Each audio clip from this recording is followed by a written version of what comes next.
Welcome to Noob Heroes turn 16. The research and construction is complete. This gives us the ability to make dwarven hammers. The next one is conjuration, which is also immediately completed. The next one will be conjuration 3, which gives us phoenix power for more fire. We found 2 magic sites. This is for a total of 3 gems per turn. An unexpected event in Vulcan gives us 870 gold, 4 fire gems, 3 air gems, 3 water gems, and 4 earth gems, and a rope of invulnerability, which is a pretty nice item that I can't make, so that's good. The fortress in Dras is complete. We can now also recruit a mage per turn here, and we patrol time some brigands. So looking at this situation, I talked to him on Discord and I managed to secure an NAP with them. This means I'm free to go interfere with Lanka, so hopefully they don't kill Calen, and if they kill Calen, I will hopefully kill them. This might get me some extra land and prevent Lanka from becoming so powerful that nobody can stop them anymore. And I am hoping that other people will join me in a coalition against Lanka. I am switching 115 and 101 to archer production. This will go nicely with flaming arrows that I'm researching for. I am getting a second celestial master and hoping for better random this time. And I am moving mages to 129, so I can build a lab and temple here. The lab will enable me to put items on commanders that are passing through on their way to Lanka. It will also allow mages that are waiting around here to research. The temple will push my dominion, and my dominion is probably better than any other dominion I could get in these provinces. And it will allow me to recruit magi here, namely the Masters of the Way, and the Master of the Way is very good for army support, so having them produced close to the front will be useful. Alright, that's it for turn 16, see you in turn 17. Welcome to turn 17 of Noob Heroes. The research and conjuration is complete, and now we're proceeding to enchantment. Conjuration 3 gives us phoenix power, as I said before, which will be very useful. 2 living units died. We had an unexpected event Kamiya, 7 earth gems, which will come in handy. Silvermark had an event where they gained 25 permanent resources and lost 170 population. This is a very worthwhile trade, I think. A harsh law against vagrancy has been decreed. And there's a worldwide event that there's going to be an arena battle. Arena battles are funny because you fight 1v1 in an arena until it's a tournament until one champion remains who wins a magical item.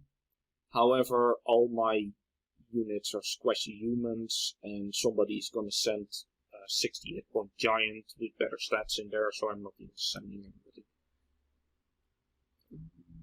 Construction of the fortress in Nardago has been completed. This is nice because they can also make mages there. Patrolling troops in Uzit have killed a brigand. Oh, and we managed to recruit the Master Druid, who isn't all that great. He just brings a bunch of fine men.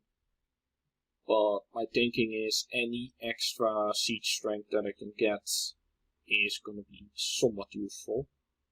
However, with the timing of the rest of the troops, I put them on search right now to see if there's a nature site here, and then they will start moving to the front. As you can see, my treasury is at 0. This is because I am bidding all the money I have spare on helmet sappers. I really want this for some special purpose, which you will see in future turns. I am forging a dwarven hammer in 141. This will start my whole construction thing.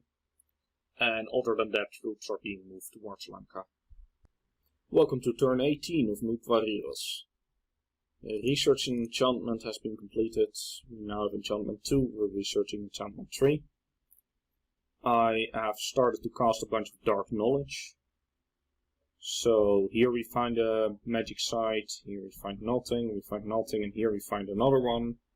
And the Master Druid didn't find a magic site. But still, that's a little bit of extra debt income at least, which will become important later on. Then Calen attacks Lanka in Lydia. I've been moving scouts out to have at least a bit of a look about what's going on.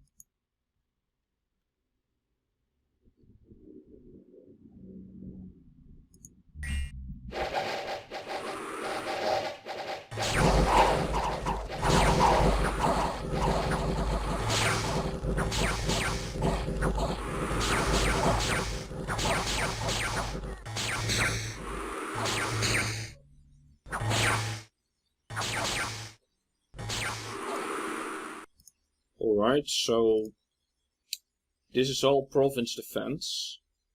Looks like Lanka has put down 25 province defense here without any major troop support. And the commanders probably just got killed by the flying Calians. And he lost quite a bit of gold on that, so that's pretty good for Calen. But their war is just getting started. We got an unexpected event in Shimmering Vale. A local sect has flourished, their leader preaches that labors for the wicked. We had that one before. It's not ideal, but it happens. Got an event in Andrace.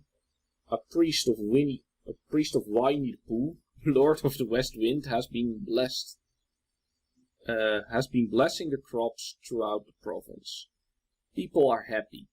Faith has increased and much wealth has been donated by merry farmers. So that's pretty good. We get an extra dominion in 188 gold. Then there's a worldwide event. There's an arena battle. So, a chieftain versus a Melkart. I'll show it, but it's kind of predictable. It's a Melkart. What do you expect? And then there's another one. Oh yeah, and we get to see blessings of... So this is Theodos' blessing. Flaming weapons, dead weapons, shock weapons, solar weapons, cold weapons, unholy weapons, poison weapons, and 2 strength.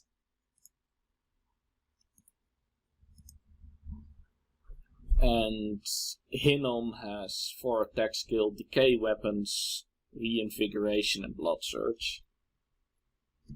So interestingly,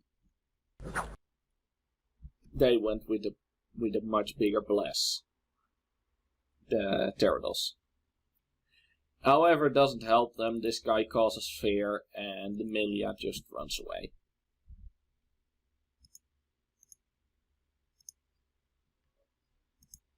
And that means that Hinnom wins a Rune Smasher. Could be nice for mind hunting, but other than that, yeah, okay. I can make those, so I don't really mind. Helmet Sappers have been bought, which is great. So now Helmet is upgrading the capital an extra level, which you can't do any other way. So we're gonna have more administration in the capital, which means more recruitment points, which means that we can send more troops out of our most central fort, and we will have bigger wall integrity here. This is pretty nice, and I have all the money, so this seemed like a good thing to spend it on. I am summoning some Demons of the Heavenly Rivers in 129 to help with the upcoming war.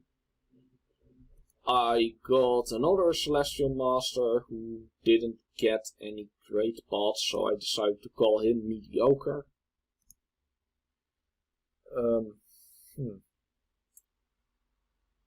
At least he has the Earth Astral Crossbot, which means that he can cast Crystal Gear later on. Other than that, I'm still marching everything towards Lanka. I do not have enough money to recruit a great mage in the capital because I'm upgrading this place. So for now I'm recruiting another Master of the Dead. And I am forging another Dwarven Hammer with my Dwarven Hammer in 141. Which, having 2 hammers will already help a lot in alcohol production and possibly production of other things I need, so forging is coming online. Alright, that's been it for turn 18, see you in turn 19. Welcome to turn 19 of Noob Varios. The research in enchantment is complete, we're now at enchantment 3, next will be enchantment 4, which should be in time for the coming war. We cast Heavenly Rivers, we cast Dark Knowledge, but didn't find anything. We got an unexpected event in Vogan, 2 Earth Gems and an unexpected event in East Sebna, which gives us a pinch of unrest. Children are disappearing at night, strange creatures skulk in the wilderness. Okay. But it also gives the magic skill +1, which doesn't matter because we have magic 3 skills. Our worldwide event occurred. Units have gotten younger. I think that's because somebody claimed the Throne of Life. And we killed a few filthy brigands. So, I am sending my Masters of the Dead forward, so they can summon ghosts in the coming battle. I'm summoning more Demons of the Heavenly Rivers, twice here. And am I doing it here or somewhere else? Let's see, here, no. I don't know where exactly, but... Oh, here. I'm forging an Elemental Apprentice. This gives you 2 temporary fire gems in battle, which will be very useful in casting flaming arrows all the time without having to move fire gems around. And here I'm forging a Clam of Pearls. The Clam of Pearls gives you temporary Astral Pearls in battle, which is also very useful because Enchantment 4 will give me anti-magic as well as flaming arrows. And I have learned through diplomacy that Lanka is running a Blood Vengeance Bless. So anti-magic will stop some of that Blood Vengeance. Alright, this has been turn 19, see you in turn 20. Welcome to turn 20 of Noob Varios. I completed a research in Enchantment 4. And I've decided to go for Alteration next, so I can do more point buffing. It costs 2 more Heavenly Rivers, and Mediocre has found a Magic Site, which is a smaller stone. Which is also a gem site, I believe. We got 5 extra province income from an event. Seafarers have found a new port of call with lucrative trade. They are bringing home valuable wares and tax gains have increased. We got an event in Shimmering Vale. Magical gems have been found in a split trunk of an oak. 3 nature gems. We got an unexpected event in Nardago. A hurricane has struck the land, devastating the coastline, which gives you 24 unrest and you lose 390 population. That's fortunate. And we killed a brigand. Alright, so I found out through my scout that the fortification of Calen has been breached. Possibly Lanka can storm the fort this turn and Calen might be out of the game. So me intervening in the war this turn might be a bit dumb. Especially since I didn't manage to make anybody commit to helping out in this war. So this is a very scary move I'm making and I might be misplaying the game very much here. However, I am penned in by a water nation and 2 nations I have an MEP with, so I decide to just go for it. There will be a formation of spearmen up front, archers behind those, some chariots, more chariots, the vinemen, and even more chariots. These are basically just to break the fort down. I don't expect them to do anything in the battle. I'm casting anti-magic in case there's any of the sacreds there. And this guy is just gonna spam out as much protection as he can. Other than that, everything is on hold and attack. But if the scout report is right, there's between 6 and 19 defense here, which we should be able to take easy. And since we're bringing probably more than the 250 siege strength there is, we should be able to crack this fort in one turn. I am placing a rebid on the sappers because they might be useful in the coming war. Because, well, all of these guys have a massive siege bonus. They siege as well as, I think, 6, yeah, they siege as well as 6 normal troops. This guy can build citadels and also has a siege bonus of 30. So they will be very useful in cracking forts. I am bringing the Masters of the Dead still forward for ghost summoning. And I am placing a pre-order with the Forge Master Gorom for the Great Book of Secrets, which is a level 8 booster for Blood and Death. And since I will have a lot of trouble climbing that because I didn't pick the right pretender necessarily for that, having an extra death booster will be quite nice by the time that happens. I am forging another Dwarven Hammer in Team Chi, and in 115 in Drace I am forging an Outkill. So I'll have 3 Dwarven Hammers next turn. Alright, that's it for turn 20. See you in turn 21. Welcome to turn 21 of Noob Warriors. I researched Thaumaturgy level 1 before Alteration 4, because it allows me to create communions which might be useful in the coming war. Or well, the war that's currently going on actually. Somebody claimed the Outer Throne. I cast another Dark Knowledge but didn't find anything. There has been a battle in Acesta.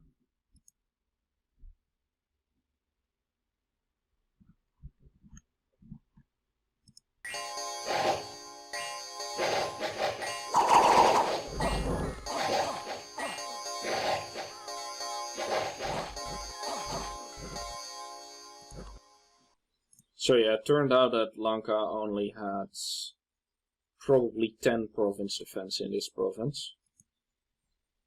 Then there was a battle in Calen, where Calen tries to sally out his fort.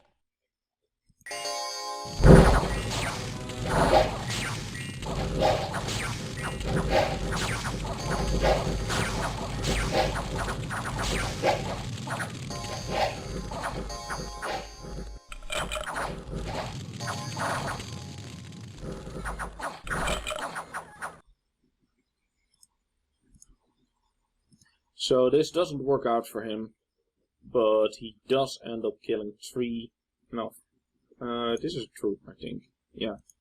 He ends up killing 3 Magi, which is still pretty useful I think.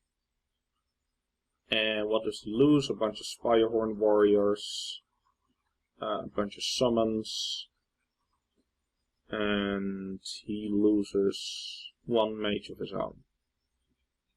So this might slow down Lanka's sieging a little bit, and Calen is still in the game. We have turned Team Chi into a fortified city, which is great. And we've started to destroy the fort in Acesta, but I kind of overestimated my ability to siege this turn. I only have 138 siege power. However, next turn a lot more units will be coming in, and we will be able to open this portal. I am sending out some small raiding parties around. This way, if I control this province's reinforcements from his side will have a harder time coming to Acasta, so I might be able to storm in before reinforcements arrive. I decided to add enchantment 5 to my research plans.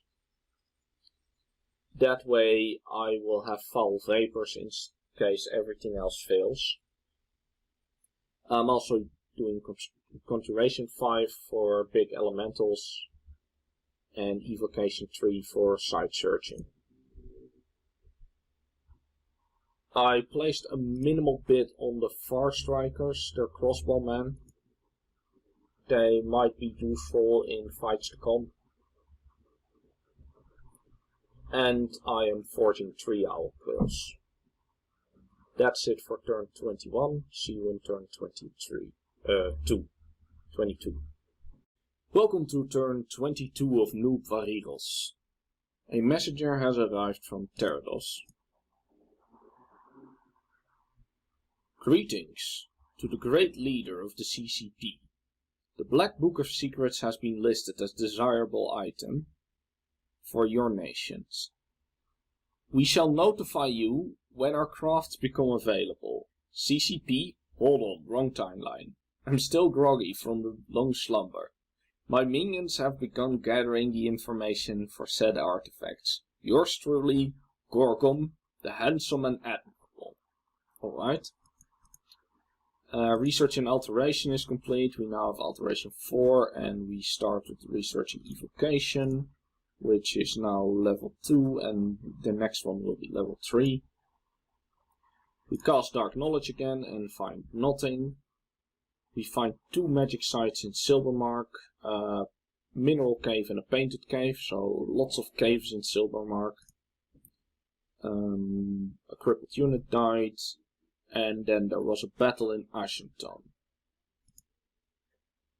So here we are raiding with some chariots.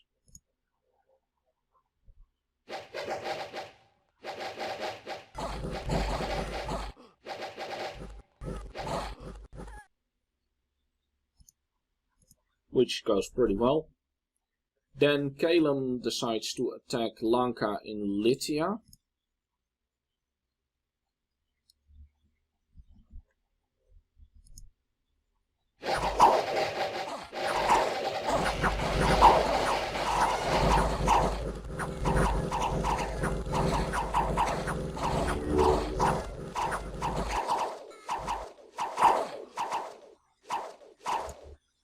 So that's a classic Calen strategy, you just snipe the commander and then everything else runs away. Lanka is using a lot of province defense again. This is, I think, 30 province defense if I'm not mistaken, that just got wiped out. Then there's a battle in Oak Halls. Here we also raid with a bunch of chariots.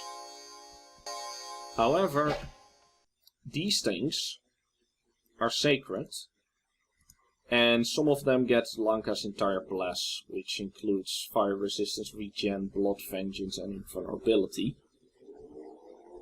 And blood vengeance is kinda cruel against chariots because the chariots have 12 hit points and blood vengeance does act on trample damage.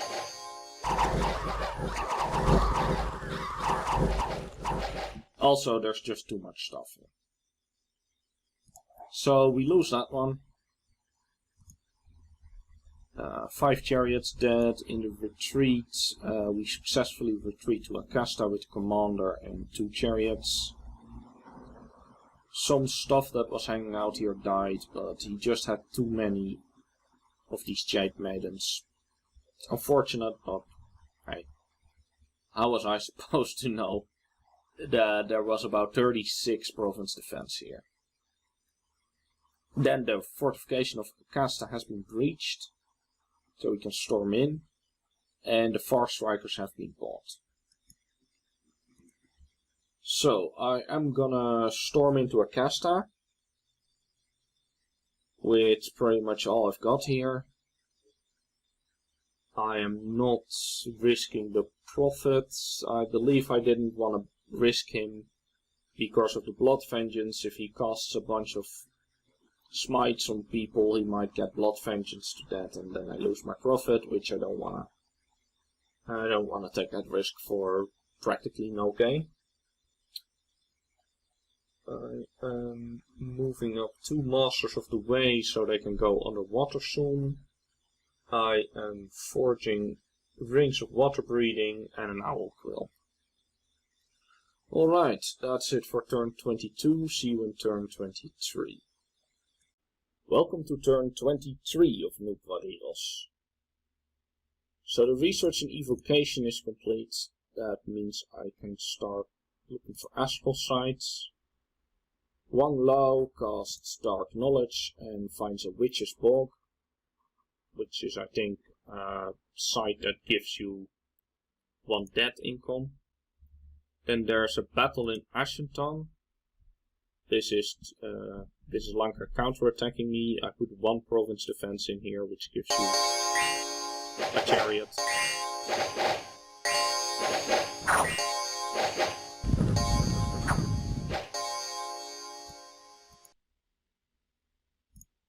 So the chariot tramples 2 long dead. I still don't know if I find that worth 1 gold, but hey, at least this province couldn't be taken off by a scout. Then there's a battle in Tenera. Here we continue our raid with chariots.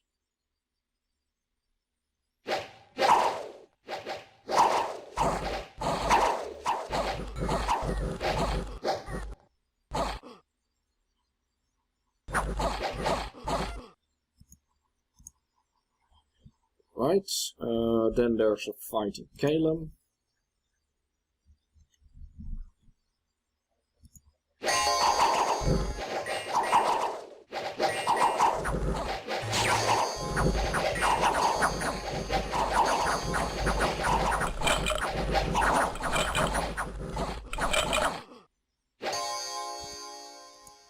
So here Calen tries to remove Lanka from his fort, but doesn't achieve all that much.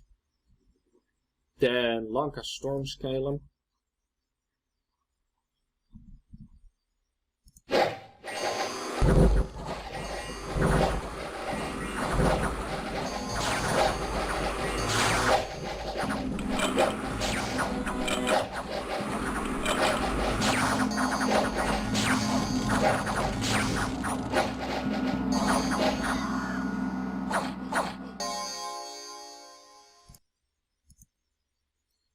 So yeah, that's Calen losing his capital, meaning he's not gonna do much more in this war, probably.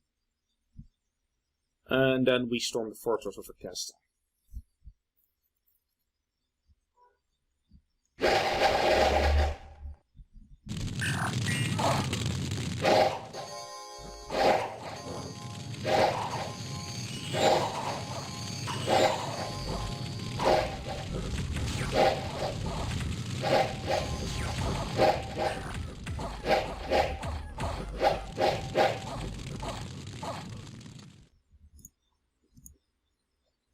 So it turns out that there's almost nothing in there, and we take that place easily.